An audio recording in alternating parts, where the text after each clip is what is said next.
Hello and welcome back.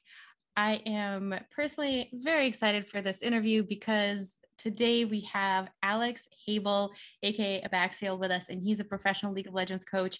And also, we had the absolute pleasure of having Alex work for Game Jam very briefly. So, just so much exciting stuff coming up. And as a League of Legends player, I'm just super pumped for this interview. So, Alex, thank you so much for joining us.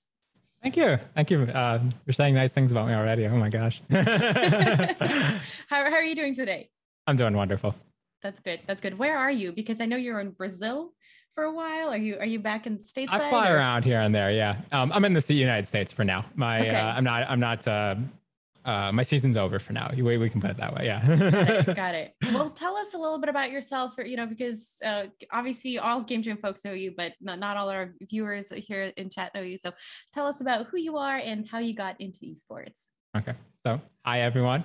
My name is Alex, or Abaxial, and I've been a professional League of Legends coach for the past 6-ish years or so.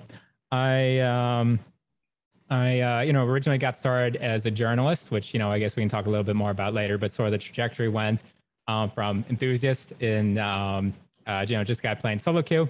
And then I became a journalist. I started writing about games, and then people liked my work and said, hey, do you want to try coaching? And then I became a coach, and then actually turned out I was pretty good at it, or at least, good enough to win some stuff at the start, learned more, improved more, and I've managed to stay in it, stay with it.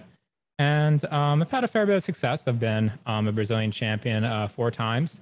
I went to Worlds only 1 time because of, various things in terms of how the format went. And also the most recent time I won was actually when the international event was canceled. It was MSI 2020 I qualified for, but the event was simply canceled. So that was a little bit disappointing, yeah. But I've been having, I've had some pretty good moments in my career, and I hope to have many more good ones. And yeah. So absolutely, let's not brush over the fact that you took a League of Legends team to Worlds. Can you just tell us the details? What team, which Worlds? Like, just tell us how that went. Sure. So the name of the team was INTZ. I took them to Worlds in 2016, and actually, I had won with this team 2 other times as well. So it was on our 3rd try that we managed to qualify for Worlds, because the format was a little bit different and they had to go in through the wild card system. And in the previous 2 times, they stomped Brazil. We stomped Brazil together. We were very decisive champions. But then we lost in the final match to qualify for Worlds.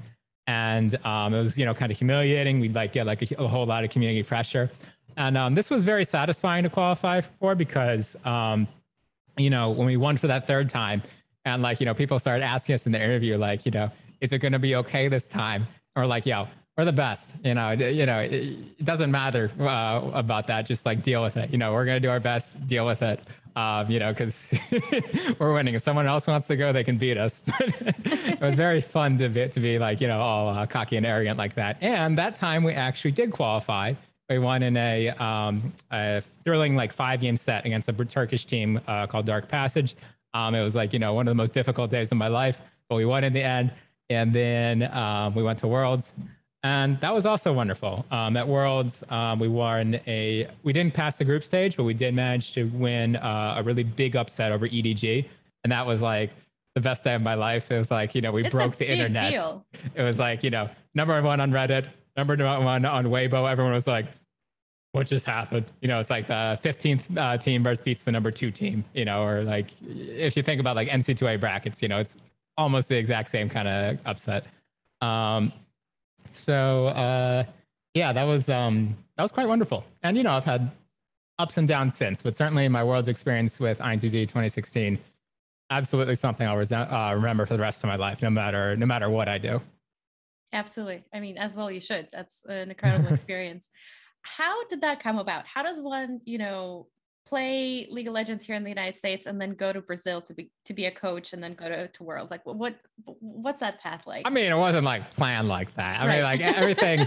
It's important to remember everyone's path in esports is a little bit different, a little bit unique. Nobody does the exact same things, nor should they. It's always very individual, and there's good things about that. There's bad things about that. Maybe we can talk more about that later. But so, the way it worked for me was, honestly, I wanted to work for an LCS team first, but none of them particularly liked, what I showed. And the first people that gave me opportunities were down in South America.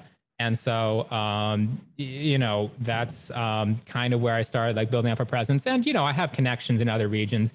There were some times I had the opportunity to take sort of assisting jobs in the LCS that I turned down because I'm a little arrogant. I'm thinking, I went to Worlds. I should be, leading this stuff. I'm a head coach, not an assistant.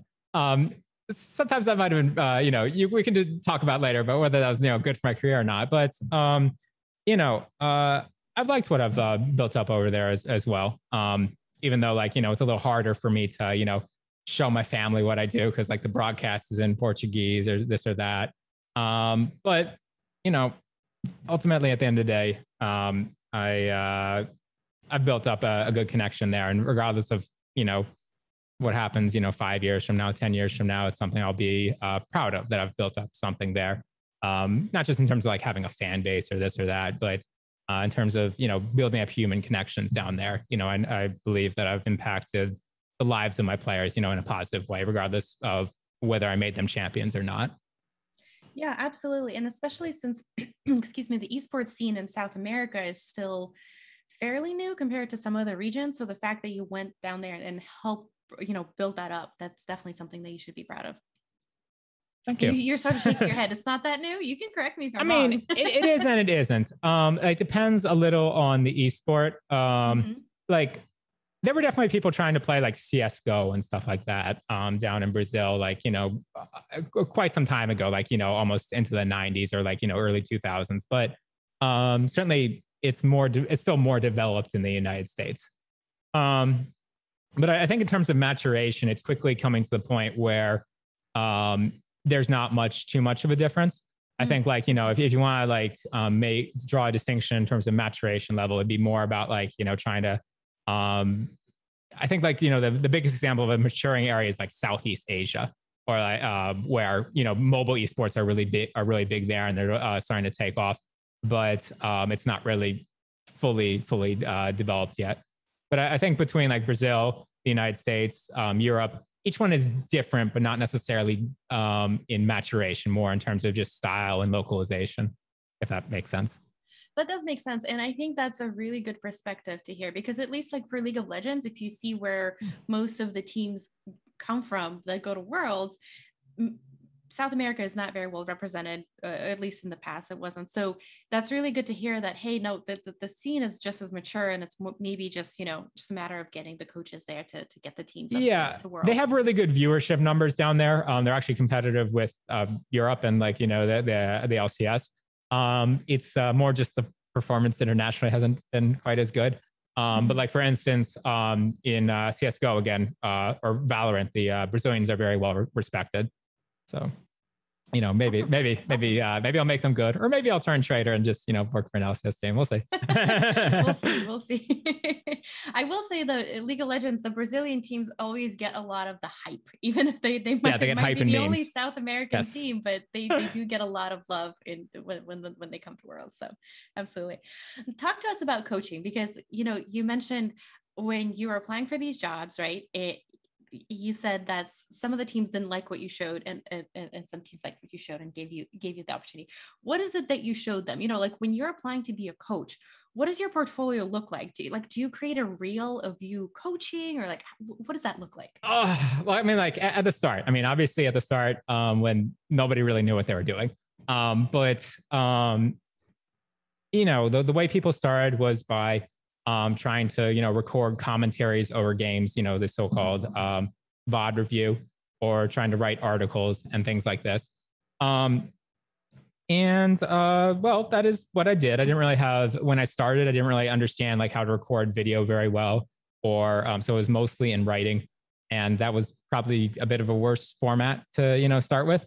But, with time, eventually I managed to get, spaces on Reddit and, people interested. One of the things I did was like a big statistical project. And if nothing else, even if people don't understand what's going on, they like to see graphs, they like to see numbers, and, you pretend you can draw conclusions from it. No, but seriously, I think that one thing that a coach does need to demonstrate is the ability to show points very quickly, very briefly. And, you only get like one shot with like an email, and like, if they don't like what you send them the first time, or this or that, or if like, it's a video and you don't say something good within the first 30 seconds or whatever, they're probably just going to close in, just be like that. We're very much the ADHD generation or whatever. But so cutthroat world out there. Yeah, for a coach. But so you do need to demonstrate very quickly that you can show your priority system in terms of, hey, this is what I think matters. This is a feedback for it. Go. And after that, if you can explain like sort of how you got there, whether you want to make it, you could say like practical versus theoretical, where you just want to be practical and just like, okay, do this different, do this different, do this different, do this different. Or if you want to say, okay, do this different because XYZ, do this different because XYZ. That depends on the situation. That depends on the style of the people you're talking to. But people will respond differently to other stuff. I remember talking to you one time about this actually, and sometimes you were frustrated because people didn't explain things to you enough in terms of like, you wanted to know the theory behind it as opposed to be just like, do this. Why? No, just do this. Don't ask why. What's wrong with you? I do want to know the why. I do. Yeah, but so what I'm talking about is knowing your audience, and this is something that is not very easy to just kind of pick up at the start. But over time, as you become a coach, over time as you start talking to players, you do pick up this ability. At the start, I was just kind of guessing like, how am I supposed to explain this? What is the way that makes sense to explain this idea about the game? Should I just say like, do that change, or should I explain the, what I'm thinking in terms of theory? Generally, I've succeeded more with like explaining the theory behind things. People have generally tended to like that. But again, I've gotten different responses from different people. And then obviously, there's also the human connection aspect of it as well. Obviously, a lot of people, whether it's fair or not, they made friends with certain pro players at the start, and that allowed them to, consistently talk to these players and like sort of get exposure to these ideas, get exposure to the discussions were happening. And then they were able to start forming their ideas about the game. For me, when I started, I didn't really have too many connections like that. So I had to kind of like guess how like some things were going to go. But when I finally did get my opportunities, yes, I immediately had to start changing some, ideas, some assumptions about the game, because, these players are smart. These players have good ideas too. I need to, start changing my models or, my reference for how I think the game works. There's no clear answer for, how to get started, but, just remember that everyone's path is different in this. Everyone's going to do something a little bit different. And again, that's just how esports is, Absolutely. Absolutely. And I think other careers too, but esports especially, everyone takes such a different path to where they end up. But and you definitely touched on this when you were explaining the skills of coaching. But a lot of times what we see, especially in the LCS, maybe from what I've seen as an outsider, maybe your perspective is different, but what I see, a lot of the coaches are former players, right? But when you think about it, the skills that it takes to be a successful coach are actually very different from being a professional player, right? So can you talk to us about what is the difference there, right? And if somebody wants to make that jump to being a coach, what skills should they work on?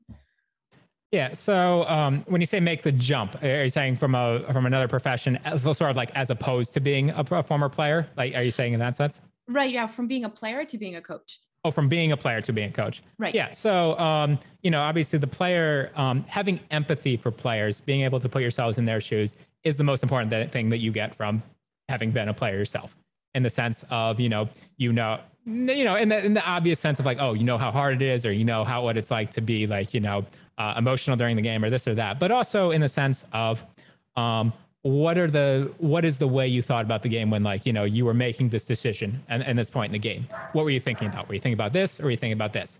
Oh, maybe you should have been thinking about this instead, but this other part, this isn't very intuitive. This isn't very obvious. You need to be kind of creative to think it like that. So maybe when you start talking to this player, you're going to introduce it with the first thing and the second thing before you go to the third thing. Like, you already know this and this, but you forgot this. And then, in like that, you sort of show that little bit of empathy. You show like, I understand your thought process, but you needed to think about that first. So, it's very much just about like how you phrase stuff, how you're able to understand their way of thinking. Obviously, if you really understand the game well enough, it doesn't matter whether you actually physically played it or not, or whether you've just been watching. But usually the best way is to be to have at least done it a little bit yourself, because you feel more personally invested. You get the right kind of emotions into it, all of that. It's always different to play the game as opposed to just like watch it and think it. So, as far as advice for, our as young aspiring coaches, I would say that when you want to be a coach, you need to watch games much more consciously.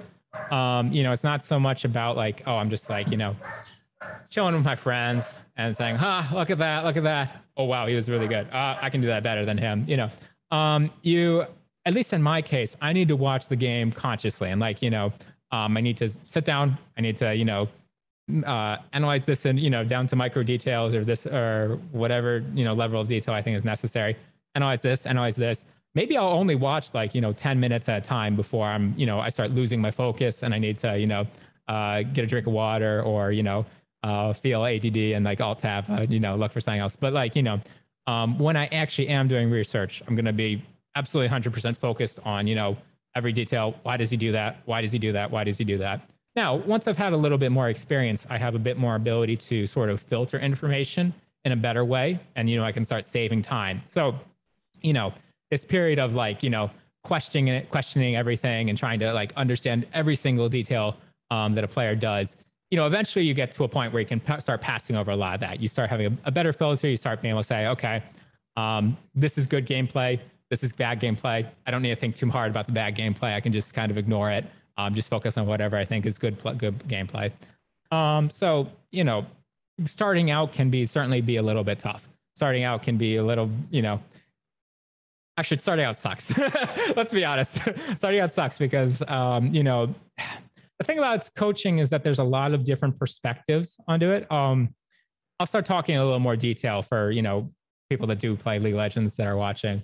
For instance, you can talk in a very individual sense, in the sense of like, okay, this is what your champion wants to do in the game. This is how you play your champion. This is how you use your abilities. This is how you play the team fight properly. If you position here, this is good for you. If you position here, that's bad for you, so on and so forth. But then there's also, different layers to the team game in the sense of both in communication, the actual decisions you make, in terms of, well, what are the objectives you prioritize on the map?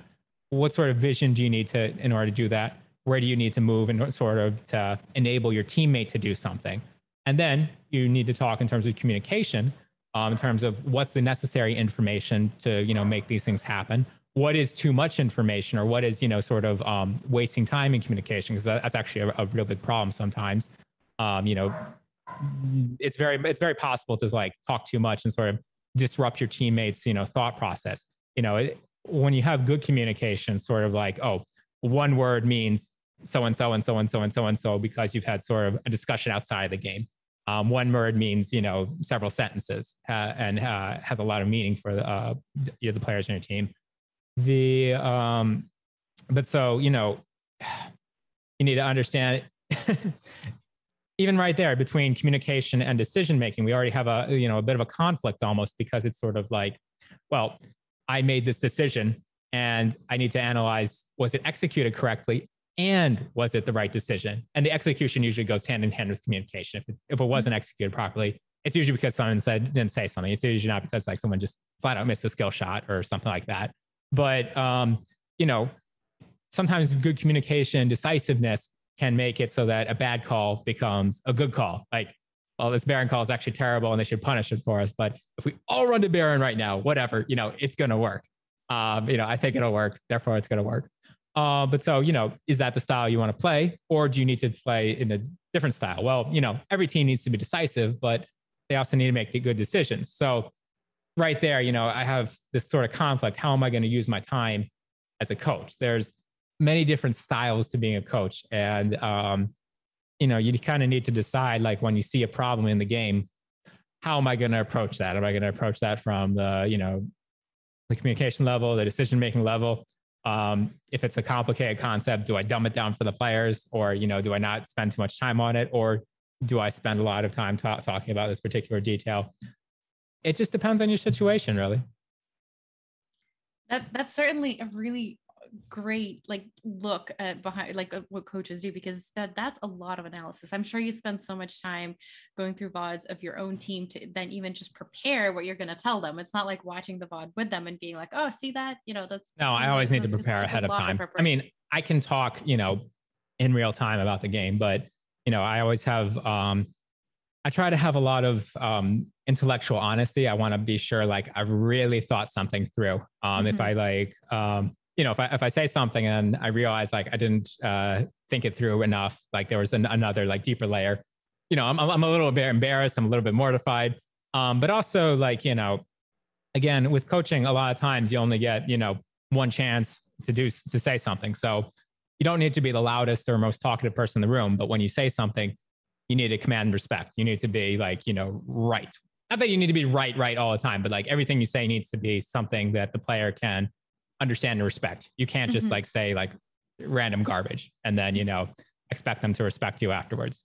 You need to say every word you need to say needs to be, kind of not backed calculated, up. But it needs to be something useful. By a thought out process, or, it's not just something they just made up. Absolutely. That makes sense. Now, talk to us about the human side of being a coach. So obviously, you can be very good at understanding the game and analyzing it. But the other side of things is that you're managing a team of humans, and everybody has different, feelings, and you might have some characters on the team. Like, how do you, as a coach, how do you manage a team of humans?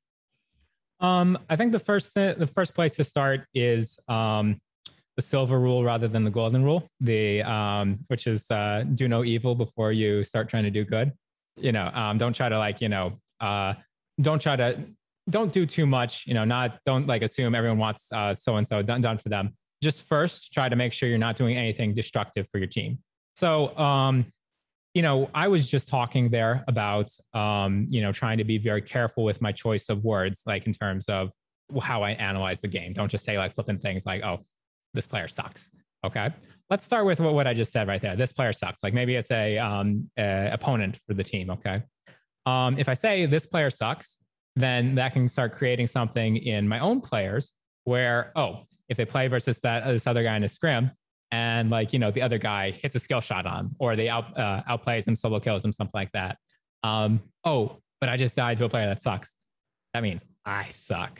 So right there, I've already created something in a player where if they, have difficulty against a certain opponent in the future, they're going to have, something going on their head. Like, oh no, as opposed to just, being focused, just being like, oh, I died. Okay, next.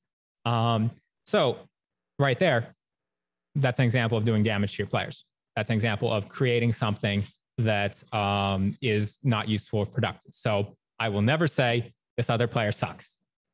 Maybe I might, dance around it almost to the point of absurdity, with euphemisms, but I will never just, like, outright say, like, oh, this guy sucks, even if he's, like, bronze or whatever. I'm just, like, not going to say it because it's not useful, because it can cause, damage to the players. And so this idea that we need to be careful with our choice of words, we need to be careful, especially with what sort of jokes we make. That's definitely at the core of my coaching philosophy and at management. And I think that, having a certain character that you choose is extremely important. That, I'm going to be this character in front of my players, and I'm going to do this. I'm not going to do this. I'm not going to be this kind of person. And that's that. And I think that, that was something I really struggled with in the first year or two, because of, I wasn't a man yet. I was still, the man child of college and all that stuff. And I didn't really understand, like, when and where I can relax and sort of let my guard down. I think that when a real coach needs to always sort of keep their guard up and sort of stay in character when they're with their players. and this is not easy. It's actually extremely demanding, I find, to always hold your character in front of your players, no matter the situation, no matter even if you're having, tough days in practice, even if like, you need to be hard and you don't really want to beat up your players, but you need to be like, a little more rough with them. This is definitely very demanding. And I think that's important for coaches to sort of create that personal work-life balance is almost like a meme, especially in the pandemic. But really, you do need to at least create a space, or at least like create like other friendships that are outside of what you do, so that you can relax and not be a coach with them. So that when you are with your players, you can be strong, you can be disciplined, you can be, what you need to be for them. I love it. I love it. All that advice that you just gave about, holding that character and being professional, choosing your words wisely, that I think is so, so important for folks to hear, because I think a lot of folks out there think, okay, I can be a good coach if I'm good at the game, or if I'm like, really understand the game, even if my personal mechanics aren't great, but I understand it really well. But being a good communicator, being a professional communicator, like you're talking about, is at least 50% of the job. So that was absolutely invaluable experience or feedback that you just gave. So thank you so much. So we just have a couple of minutes left. Do you have any last parting words of wisdom? Either maybe any advice that you would have given yourself when you were starting out, or anybody who's listening right now? Excuse me. Gosh. Well, I think I said good things already about like, trying to choose what character you want to be for your players. I think that like, no matter what you do in life, that, that's certainly something very important, having, sort of your professional character and choosing that just in a very conscious way. I think as long as you're being conscious about it, as long as you're reflecting on it, you'll make good decisions. But understand that, you don't need to, again, this is almost a meme, but that you don't need to be your player's friend, and that's okay. You need to be like, okay with it. It's not like cold hearted to say that. In fact, it's just the opposite. You're going to be what your player needs you to be. And understanding socially what other people, sort of want you to be, what other people sort of need you to be. I think it's, I just think thinking about that is something I would have done more of, just being able to identify, okay, this person needs that. I will be that. And that's, to do that very consciously is, I think, not like, I think, as long as you do it, as long as you choose to do that consciously, I think it's authentic.